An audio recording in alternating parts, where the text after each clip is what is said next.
एक ऐसा आदमी जिसे कुछ लोग हीरो मानते हैं और कुछ दुनिया का सबसे रूथलेस डिक्टेटर। एक लीडर जिसके पास ऑयल, आर्मी और एब्सोल्यूट पावर थी, लेकिन फिर भी वो अपनी जिंदगी के आखिरी दिन एक छोटे से अंडरग्राउंड होल में छुपा मिला। ये कहानी है पावर, वॉर, फियर और डाउनफॉल की। ये कहानी है इराक के सबसे कंट्रोवर्शियल लीडर की। यह है full story of Saddam Hussain, rise and fall, part 2, a dark childhood. 1970 क्रिट Iraq, एक छोटा सा गांव जहां पॉवर्टी, वायलेंस और स्ट्रगल आम बात थी। सद्दाम का बचपन नॉर्मल नहीं था। उनके फादर उनके पैदा होने से पहले ही गायब हो गए और उनकी परवरिश एक स्ट्रिक्ट और अग्रेसिव स्टेप फादर के साथ हुई। बचपन से ही उनमें एक चीज क्लियर थी, पावर का ऑब्सेशन। स्कूल लाइफ एवरेज थी, लेकिन उनका इंटरेस्ट पॉलिटिक्स और कंट्रोल में ज्यादा था।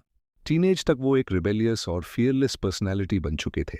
उनके क्लोज रिलेटिव्स भी पॉलिटिकल सर्कल्स से कनेक्टेड थे, जो उनकी फ्यूचर आइडियोलॉजी शेप करते गए। Part 3, Entry into Politics and Secret Operations। 1950s में सद्दाम ने ज्वाइन किया बाथ पार्टी, एक नेशनलिस्ट पॉलिटिकल मूवमेंट जो अरब यूनिटी और सोशलिज्म प्रमोट करती थी। यहां से उनका रियल पॉलिटिकल जर्नी स्टार्ट हुआ। 1959 में एक शॉकिंग इवेंट होता है, इराक के प्राइम मिनिस्टर पर असैसिनेशन अटेम्प्ट। इस प्लॉट में सद्दाम का नाम भी जोड़ा गया। अटेम्प्ट फेल हो गया और सद्दाम को इराक से भागना पड़ा। वो इजिप्ट चले गए, जहां उन्होंने लॉ और पॉलिटिक्स का डीपर स्टडी किया। लेकिन उनका मेन गोल क्लियर था, पावर में वापस आना। इराक में मिलिट्री कू होता है, बाथ पार्टी पावर में आती है और सद्दाम क्वाइटली सिस्टम के अंदर सबसे पावरफुल मैन बनने लगते हैं। Part 4, the ruthless rise to president.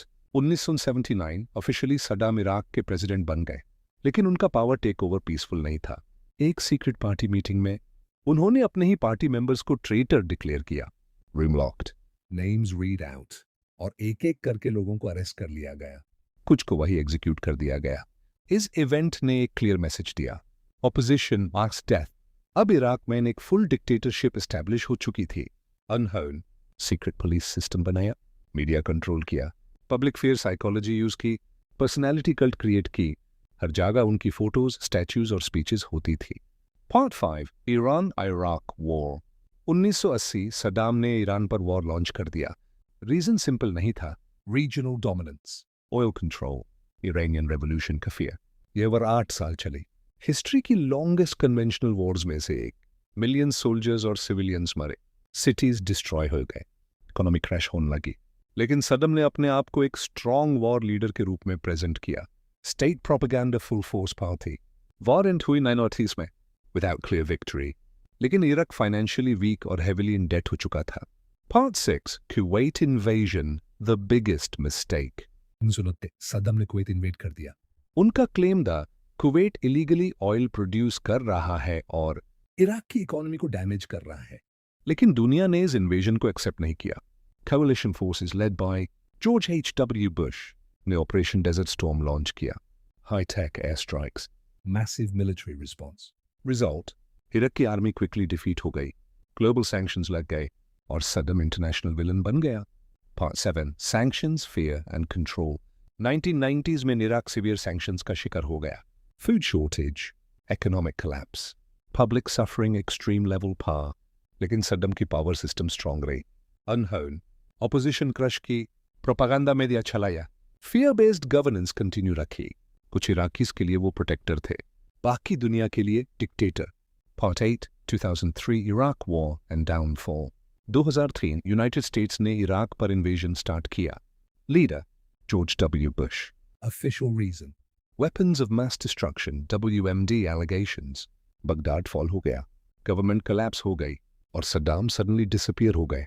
दुनिया का मोस्ट पावरफुल डिक्टेटर अब एक फुजिटिव बन चुका था। Part 9, capture the spider hole. दिसंबर 2003 यूएस सोल्जर्स ने टिकरिट के पास एक अंडरग्राउंड हाइडिंग स्पॉट डिस्कवर किया। एक्समो spider hole, dirty beard, weak appearance, और वहां से कैप्चर हुआ फॉर्मर प्रेसिडेंट सद्दाम हुसैन। ये मोमेंट हिस्ट्री का most shocking political capture moments में से एक था। Final part, trial, execution and legacy. Trial हुआ, charges war crimes, crimes against humanity. 23 दिसंबर 2006 एक्सिक्यूशन ऑफिशियली कैरिड आउट। एक एरा खत्म हो गया। कुछ लोग आज भी उसे स्ट्रॉन्ग नेशनलिस्ट लीडर मानते हैं और कुछ उसे मिडिल ईस्ट का मोस्ट फियर्ड डिक्टेटर। लेकिन हिस्ट्री का वर्डिक्ट क्लियर है, एब्सोल्यूट पावर, आखिरकार एब्सोल्यूट डाउनफॉल लाती है। Outro high retention ending. एक गरीब बच्चा एक रूथलेस रूलर बना, फिर दुनिया का मोस्ट वांटेड मैन। पावर ने उसे ऊपर उठाया, वॉर ने उसे कंट्रोवर्शियल बनाया और हिस्ट्री ने उसे एक वार्निंग स्टोरी बना दिया। एंड लास्ट, माय चैनल को सब्सक्राइब करें फॉर मोर वीडियोस।